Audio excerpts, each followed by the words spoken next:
Welcome to Three Shields Productions From the Front Line with Chris, Mike, and Greg. We developed this podcast after being on the campaign trail for running for York County Sheriff. Met a lot of great people along the way, guys, and was trying to, after it didn't come out our way, we tried to figure out another way of helping our community. Yep. And I think this is a way we can do it. It's going to be a good podcast, we hope. Bear with us. This is our very first one. This is I guess we can say our pilot. Yeah. Yep. Pilot episode. Yep, pilot episode. We are hoping to have some special guests come in and out, talk about public safety in York County. Hopefully we'll be able to get some questions and answers coming in and out, and hopefully help the community learn more about law enforcement, fire, EMS. I'm a 26-year veteran of the York County Sheriff's Office. I retired and took on some entrepreneurship in the county that we live in, and did that for a while. So I got with y'all guys, and we all discussed and decided to do this. And Mike, I'm going to let Mike introduce himself. Yeah, so like Chris said, you know, what the campaign gave us an insight of a lot of stuff going on in York County. That Sure you know, did. Some stuff we knew about, some stuff we didn't. Yeah. And you know, our whole thing was, you know, we get Chris in the office. You know, we can actually help a lot of these people that we're talking to and meeting out there, and you know, just kind of keep our pulse on, or our fingers on the pulse of the community and everything. And I just feel like that this is a great way to do that. You know, just because you're not in office, and you know, doesn't mean that we just got to take our toys and go home. We just figure out a new way to kind of reach out to the community and start addressing some of these things. So basically, I ended up here. I mean, Chris and I have known each other for a really long time. I spent most of my life in fire and EMS. Started volunteering a long time ago, back in '91. Right out of high school, I decided to join the fire department in the area that I lived out in Newport, and ran with them for a while. Ended up getting married and moving into the city, and eventually got to have my dream job working for the city of Rock Hill as a fireman, and over time just kind of transitioned over into EMS. So I spent about 28 years doing fire EMS. That's a long time. It is a long time. What about you, Greg? Yes, I'm the guy behind the scenes. I like to hang out behind the camera, so do a lot of the running around here, there, and the technical stuff. But I started fire service in 2006, volunteer, very similar to Mike, and then transitioned over into law enforcement in 2008. I'm still currently doing that role as we speak now, and recently just got my EMT certification. So, yep, trying to get in all the different realms with you guys. So, All right.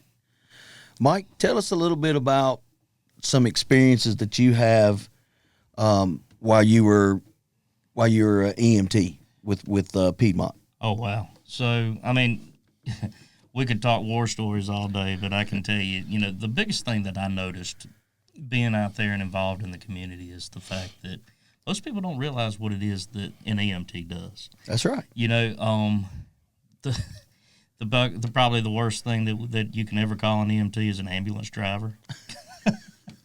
You know, we hear that, and it's kind of like makes you cringe. Yeah. Because yes, somebody does drive the ambulance, but guess what? Those people spend a lot of time in school learning how to treat you once they drive the ambulance. absolutely, absolutely. Yeah. So, you know, you stop and think a little bit. You know, I've never heard anybody call a fireman a fire truck driver. Were you ever called a police car driver? No, I was called a taxi driver a couple times. Well, that's kind of true, yeah. But you know, so many things. I mean, you know, and we'll get into them as we go. But you know, and one thing that I became real passionate about towards the end of my career was the mental health of all first responders, not just me and EMS, but you know, because you see so much, and you know, at the end of the day, you go home and what do you do with all that stuff? You know, you can't really unpack it. I mean, You can't turn it off. No, you can't turn it off, and you can't really unpack it to. Most people can't unpack it to their wives because they don't have a clue what you're seeing out there. Yeah. You and I were lucky. Yeah, that's right. I spent most of all but 5 years of my career married to a woman that actually started working in the ER. That's where we met. Was a 911 dispatcher for 16 years. So, you know, little bit easier on me, but the people that don't have those outlets and people to talk to, those are the people that I worry about the most. Yeah, and I think the training, you hit the nail on the head. We get so much training for all these different jobs just initially, but there's not really a component to that. It tells you how to deal with the stuff that you're fixing to see, because it can be, a lot of death and gruesome stuff out there. Yeah. So you don't really get trained on how to deal with that initially. So No. you have to figure out your own ways to cope with it. And when I started, back in the 90s, if you came back from a call and you were upset, Yeah. you were literally made fun of. Yep. Firemen don't cry. That's right. Toughen up, move on. Mm-hmm. In the last of my, towards the end of my career, they were actually starting to figure out, okay, mentally, this is very taxing on these guys. And I mean, you guys dealt with some pretty bad stuff, and towards the end of y'all's careers as well. So, at the end of the day, you're human. Right. You're no different than anybody else going up and down the street, except the job that you carry, your profession. Yeah. And a lot of people don't realize that. All they see is this guy in a uniform that's just standing there. And they don't realize at the end of the day, when you go home and take that uniform off, you're just like they are. Yeah, you're a father, you're a husband, Yep. you're a grandfather, Mm-hmm. Your son. You're a son. Yeah, you still have the same family problems that everybody else has Yep. that you still have to deal with. And you can't just walk in the door, take the uniform off, get cleaned up, and say, cut the switch and then start doing the other stuff. I mean, that stuff's still on your mind, and you have to have some way to try to ease the pain of that. Yeah. And some people, everybody's different. Some people Right. can do it. Some people can handle it different ways and stuff like that. When me and Greg, we worked together on a specialized unit, and honestly, man, they was things that we saw. As a patrol deputy, you thought you saw everything. You're like, wow, man, that's a first. That's a first. When me and Greg and there was other guys on the unit too, and the good group of guys, man. I couldn't ask for anybody better than what we had. But they was things that we saw that when you walked out of that house, you're like, I can never unsee that again. Yeah. And I mean, you really found out how far somebody would go to stay out of jail. Mm-hmm. And the thing was, we didn't, the team that we had, the crime was committed here in York County, and what a lot of the citizens didn't realize and understand is how far that team would go to bring that person to stand for for what they were getting charged with. Right. And I mean, they was days and nights that we would work, 14, 15, 16 hours. Get home from work, the phone ring, turn around, go right back out. Yeah, go right back out, and we wasn't even in this county. Mm-hmm. I mean, we spent the majority of our time across the state line. I mean, we really truly did, but we were that group of people, those deputies were fabulous, man, and they did a great job, and they put a lot of people in jail that was supposed to go and answer their Legit trial. bad folks. Yeah.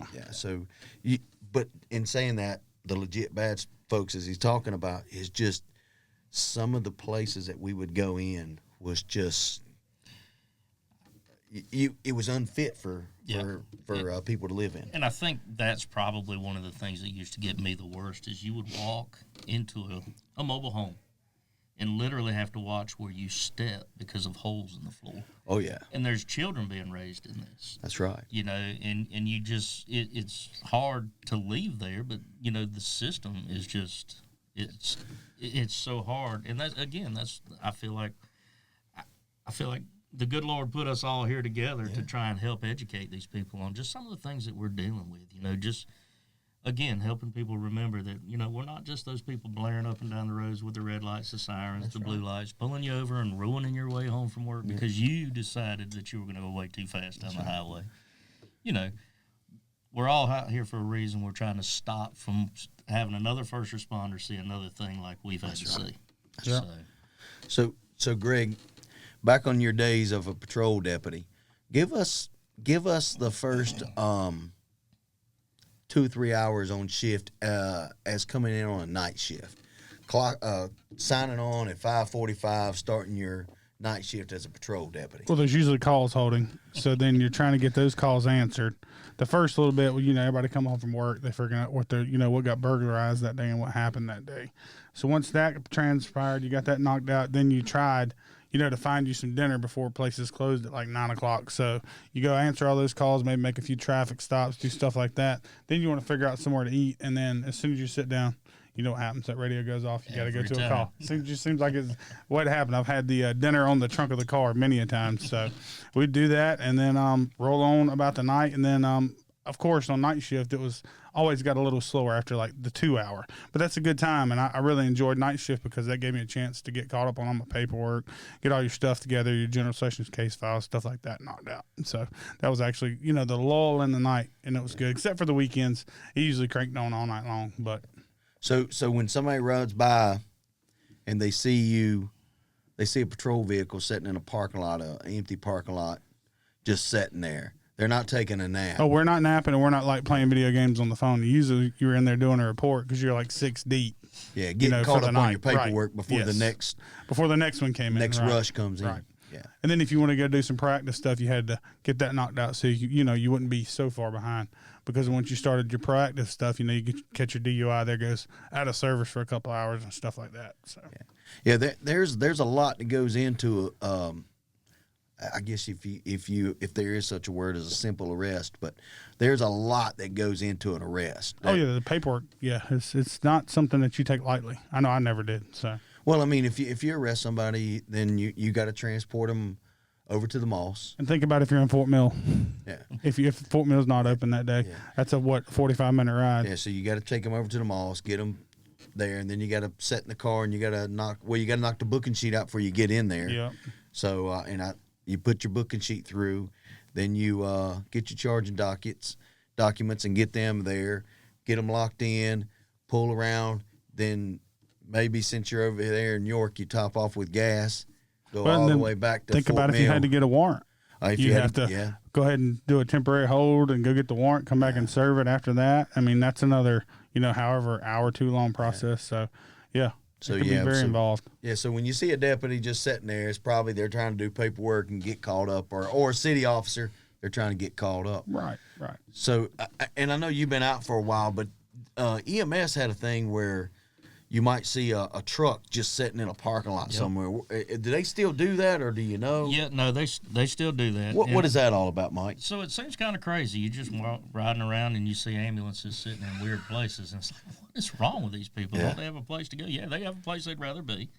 But the fact of the matter is that York County is a huge county. How many? 865 square miles. Yeah, it's ridiculously huge, and it's covered by.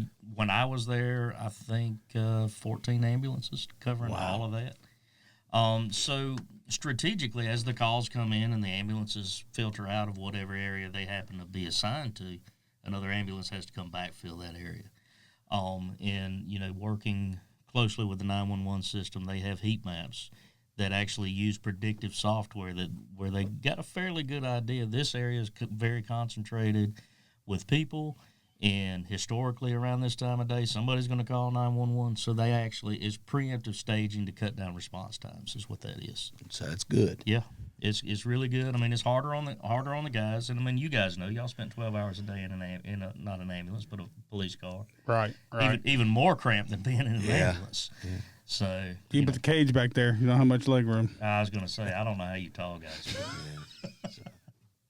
Chris and I think we could handle it. I don't know. It was very accommodating to us short guys. So, but so they're basically sitting in that area because that's where during that time, that day of the week, they've had a concentrated of calls coming in that area. Yeah, there's a lot of analytics that go into. Say that again. I said it once, and that's all you get.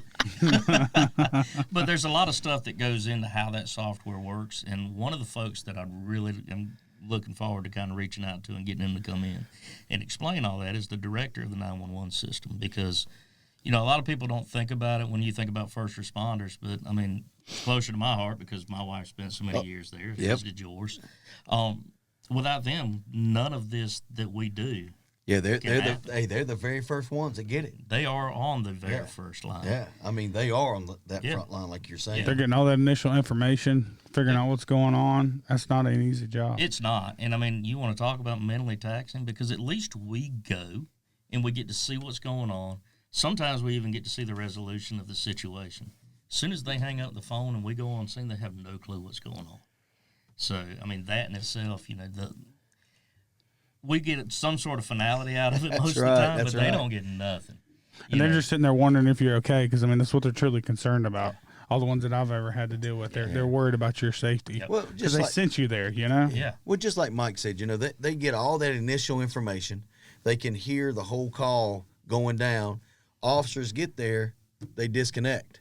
Yep. Then the officers clear up how they clear up, whatever code they clear up under. And that communicator's sitting there like, well, what happened? Yeah, I wonder what happened. Yeah, Right, because they're humans and they want to know, because they heard everything going on. In often cases, they've sent a police car, a fire truck, an ambulance. Well, yeah, whatever. And gosh knows Dog who catcher. else. In some Yeah, circumstances. and everybody clears up and they're like, what? So, sometimes sometimes it wouldn't hurt for, maybe that EMS or fire or police just call them and say, hey, this is what happened, and that puts their mind at ease, because they're like, oh, okay, I understand that now, Well, that never really helped anyway, because when my wife worked there, and I'm sure Donna did you the same way, she'd be texting, what happened?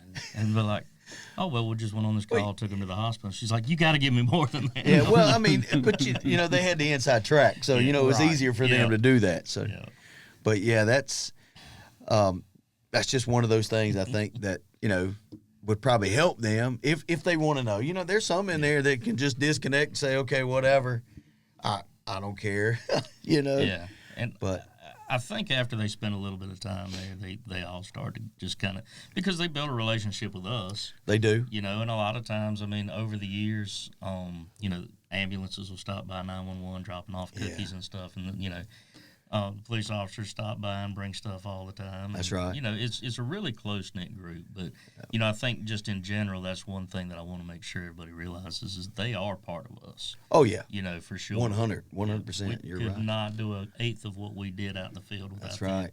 I think another section that's a part of us that gets rarely, the notoriety would be the detention side. Oh, Because yeah. if you take some of these people that, especially, your belligerent drunks and stuff like that, and you got to drop them off and leave and go on about your shift. They had to sit there and tend to them, for the rest of that shift and maybe even the whole next day, depending on what charges they had. That's just a job that, like, so selfless there. It's got to be the most thankless job in law enforcement. Right. Oh yeah, Right. It really does. So it would, yeah, and I wouldn't mind getting a few detention officers come in and let them tell some stuff, because what, there's probably some scary stuff goes behind them closed Oh, doors. guarantee it. Yeah, I Yeah. would not want to be involved in any of that. Oh no. I think the worst feeling I ever had in my entire time in EMS, because we didn't have to do it much at the fire department because we didn't transport patients, but they'd call us up at the Moss. We'd go up there, and when you start hearing those doors clank shut behind you, it's like, okay. well, You locked in there with them. Yeah. Yeah, it's like, what? Yeah, it's not, not a good feeling. I gotta ask permission to get out of here. You turn around looking at the camera at master control. Hey, pop this door. Yeah. Hey, remember me when I come back through here at 90 mile an hour? Right. Yeah. So that's an interesting place. Hats off to the people that can do that job. Yes, definitely. We had some people at your watch party that actually retired from up there, didn't we? Yeah, we sure did. Yeah, I got a soft spot for detention officers, because the job they have is just god awful. Yeah. And then being trapped in that facility for 12 hours at a time. I mean, my goodness. And there's no out. Wow. Yeah, it is at the end of your shift. Well, yeah. Right, you get to go home. Yeah, but yeah. Yeah, I had some ideas that I was hoping to try to put in place for detention, just to ease the stress a little bit. So, and I think Sheriff Tolson's put some stuff in there to ease the stress. So he's helped them out a good bit, because he understands. Sheriff Tolson's a good guy, and he really truly understands that side of it too. So. Well, I think even the sheriff-elect, I think he's got some experience up there in detention. So yeah, I think he worked Charlotte Mech for a couple years. Yeah, so hopefully he can bring some stuff in there and get those guys what they need. Yeah. well, like Greg said, I think that's probably the most thankless job of all of them. Yeah, I think Sheriff Breeden, he once he gets in there and gets settled in, I think he'll get it figured out. Oh yeah, and hopefully do a good job for his feel certain he will for his first term. Yep. You know, that term would have been tough on anybody, including myself. Just trying to, it would have took me, even though I come from the sheriff's office background, I believe it would have took me at least 12 to 18 months to get acclimated myself, trying to figure out what I need to do, what is my priorities, you know, because, you know, I was the highest rank I made was a lieutenant or district commander, same thing. And I did get some administration while I was the district commander, but I still had that. I could still leave and go out and hit the streets with my people that I supervised. You know, when you're sitting at the top, you're not going to be able to do that. Yeah. I mean, it's going to be really You'll hard. show up on the high-profile stuff in front of a camera. Yeah. Yeah, well, I mean, you need to show up on the high-profile stuff. Right, got just to be so there. that you could, you know, let people know that, hey, I do care. So if you can. And I don't know anybody that gets into this because they don't care. That's right. You know, and that's one big thing is we just want to make sure that everybody out there, no matter where they landed in the middle of the primary and all that stuff, is just ready to support, you know, Sheriff Breeden as he comes in the office because he's going to have his hands full. Well, I support whoever got in there. Absolutely. So I'm going to support Sheriff Breeden 100%. Yep. He is my sheriff for the next 4 years at least. Yep. And I'll support him whatever I can do. He's coming into a tough situation, too, because, you know, and not to speak ill of anybody, but, I mean, the same family's been in charge of the York County Sheriff's Office for a lot of years. For those that don't know, I mean, Sheriff Tolson is the son-in-law of former Sheriff Bryant. So, you know, that same family has been kind of like a police dynasty going on up there. And so he's going to be coming into an interesting situation, so... Well, I'll tell you, I worked for Sheriff Bryant for the majority of. I worked for Sheriff Mitchell, who was a good guy, and I worked for Sheriff Bryant for the majority of my career. My whole time there, Sheriff Bryant. Yeah. And I can tell you, Sheriff Bryant, he made me the deputy that I was when I was there. I liked the way he done things. He kept everything professional. He kept it, you know. Now, he if you did wrong, he'd let you know. He didn't appreciate that. But after that, it was done. It was over with. One of the things I like that he said, I'll handle the politics, you handle the police. Yeah. And I always like that. I always like that. So, but yeah, and then when Kevin come in, I had no issues with Kevin. Sheriff Tolson, as far as I could see, done a great job. I had no issues with the way he done it. He had a lot of stuff he had to deal with in his time as sheriff. Yeah, a lot of big events, huge events. Yeah, you know, unspeakable events. You know, right. I mean, just like he got, it's like you walked in there and it all hit him in the face. It really you know? did. Yeah. But you got to give him credit. I mean, he stood up, he handled it, and some of those things that he got thrown at, he done a fabulous job. Yeah. One of the things that impressed me about him is some of the events he was able to change the dynamics of the sheriff's office to counter those events if they come again. Right. And that takes a lot because, you know, people resist change. Yeah. You know, that's when I was running my campaign, there was a lot of things that I didn't want to speak of because people resist change. There was ideas that I had. I mean, y'all guys know, y'all were part of the inner circle, but you know, that stuff that I didn't want to put out there because people start seeing that and they're like, oh man, you know. One of the things that I can speak of now, you know, I know they had a small traffic unit.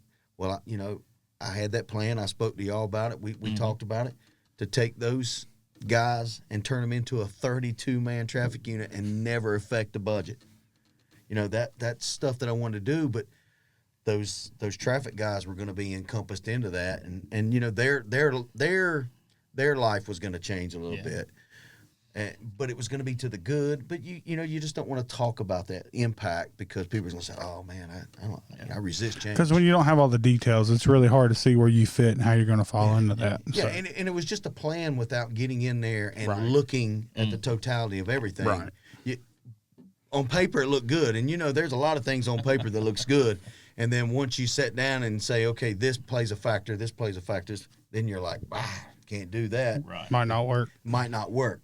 But, you know, you have to look. If you don't do your due diligence and look at all that, then you're not doing a good job. Yeah. So, but yeah, you talked about change. I mean, and I think all of us. I mean, human nature is to resist change, and I think it's even worse. Way worse in any Exactly. emergency service. It's way worse. Yep. No matter how you throw it at them. Because somebody always finds something negative out of whatever you do. So, or as we can say, the famous words of Mike. Yeah. Oh yeah.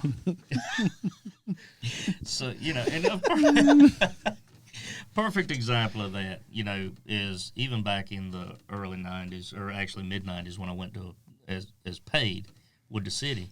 The city was transferring over how they do things with EMS. The working relationship was just starting to grow. Fire trucks were starting to go on medical calls. And then I remember that. Yeah, and the chief of the department all of a sudden says, okay, this is where we're going to start getting our revenue from, is the fact that we're going to start, you know, we're going to make a little extra charge and, you know, on your taxes and whatnot, and we're going to start responding to these calls. And what it did is it actually generated tons and tons more jobs. But all those guys that all of a sudden now have to answer EMS calls, and they're the thing I used to hear when I first went there, because I was hired knowing I had to get my EMT. Yeah. There were 25-year veterans on that department that were now being forced to get their EMT. Oh, man. You know, and that's a big change. yeah, Well, that is a huge change. Because that's Think not about- an easy task. No. think about the volunteer side. I mean, Yeah. that's not what we signed up to do, honestly. And I was one of the world's worst proponents for that at first. I'm like, I just don't think so. Yeah. But then until you start understanding how much you can assist these EMS folks and also the people within your community by being there early, getting that early response, starting some medical procedures earlier, even pre-ambulance arrival and stuff, that it could actually save lives. So once you start looking at it that way, people get all gripey about it, but you know, it really is for the better. Well, the funny thing, you look now, I told you a little bit ago, we had, 15, 16 ambulances in Yep. York County, right? When I first started at the fire service, there were 6. Well, heck, there were 4 or 5, 6 fire trucks in Rock Hill at any given time. Well, back then there were 3 stations. One had 2 trucks, so we had 4. So we had almost the same amount of fire trucks in the city as they had ambulances in the entire county. Wow. So it just made sense. So they started seeing we were making a difference. We could get there, start early CPR. Mm-hmm. We were getting saves, you know, and stuff like that. And it just really took, you know, caught on fire. It's kind of funny I say that. Yeah, with the it fire is, department, it But, you know, No pun intended. as they started to come, you know, we got people were actually buying in. So there were people that all of a sudden were wanting to learn more. Not just being forced to go to EMT school, but now they're volunteering to go to paramedic school. Gotcha. You know, and stuff like that. So it helped with part-time work too, because you know, I've never met a fireman that didn't have a part-time job. That's right. That's part of it. Yeah, law enforcement was about the same way Yeah. back in the day. Yeah. Either that or off-duty gigs. I mean, Yeah. it is what it is. And you know, you talk about that when I first started at the sheriff's office, we had an eastern side and a western side. Eastern side was Rock Hill, Fort Mill, Catawba, and all that. Nice. And then the western side was York, Sharon, Hillcrest, Smyrna, McConnell, Clover Lake, Wiley. We had 3 deputies Nice. that covered the western side and a sergeant For the whole western side. for the whole western side and a sergeant. You had what they considered a York and a Clover, and then they had a floater that went in between. And our sergeant, I ain't gonna mention names, but he never stayed. He never stayed on the west side. So it was just, and the thing was, it was 3 rookies. You know, I mean, all of us were brand new. That for was the a most part. lively shift. Yeah, I so bet it you know, that was 3 cars back in the day. I mean, running that whole entire side of the county, and I mean, it wasn't unusual to be at the Buster Boy Bridge, and a deputy be in Hickory Grove, calling for assistance. Yeah. But now Clover has 3 just in Clover, right? I'm not sure what we would Clover have Lake to, Wiley? yeah, we'd have to look into that it's like 3. and see exactly how how they play out now. I'm not sure how many they have. I know there was 3 deputies and a sergeant in York when I left, but I'm not sure how they've got that played out now. Now it's broke up into 4 districts, right? Yeah. So you know, we could make a phone call or 2 and probably get that laid out so we would be 100 when we're talking about it. So. All right. Well, I think this is going to wrap us up. You know, we've went long enough, but Hope y'all like this. We're going to have a Facebook page. Some social media is going to be out there. If y'all have any suggestions, anything that y'all would like answered. Any special guests that you would like to suggest? Yeah, really. Any special guests, shoot them to our Facebook page. That'll be up and running hopefully real soon as we get some stuff worked out on that. I bet our producer will be able to figure out how underneath this video to put the Facebook page and a big giant fancy like button. And all that maybe. kind of stuff. Yeah, Possibly. We have a pretty good producer. He had a hard time opening the Jeez, that The micro SD like micro- to kick my butt, man. the micro SD couldn't get it open, but we not got to it. mention, how many times did we not push the record button when we got started doing Yeah, this? y'all. This is like Yeah, you can tell this was the first time, Yeah. definitely. this is take 45, and we are actually going on Amazon tonight and purchasing. Oh, absolutely. Yes. What is that? A tape marker? Is that what that's called? What is that thing Yeah. called? Tape I don't marker. know. We'll find it though. Okay. Trust me. If anybody can find something on Amazon, it's my wife. Yeah. It's really Mike. He does all the ordering around that house. I promise you that. So, I just hope the whole thing saves to the card. yeah. That's all I'm hoping. Yeah, right now. because this was actually a really Yeah, good one. really good, We really yeah. enjoyed it. Y'all, we promise we're going to get some guests in here, and I think it's going to be fun. And we're trying to make this fun, but we want to make it serious so that Absolutely. the community understands, mainly from law enforcement, that they're out there for one thing and one thing only, and that's public safety. 100%. Firemen, they're out there, public safety. So if EMS, so if you are part of a scene that you're out and they're asking you to step back, they're asking you to do something, do what they're asking, because they are there for public safety. That is their sole And they job. know a lot of things that you think you know. Yeah.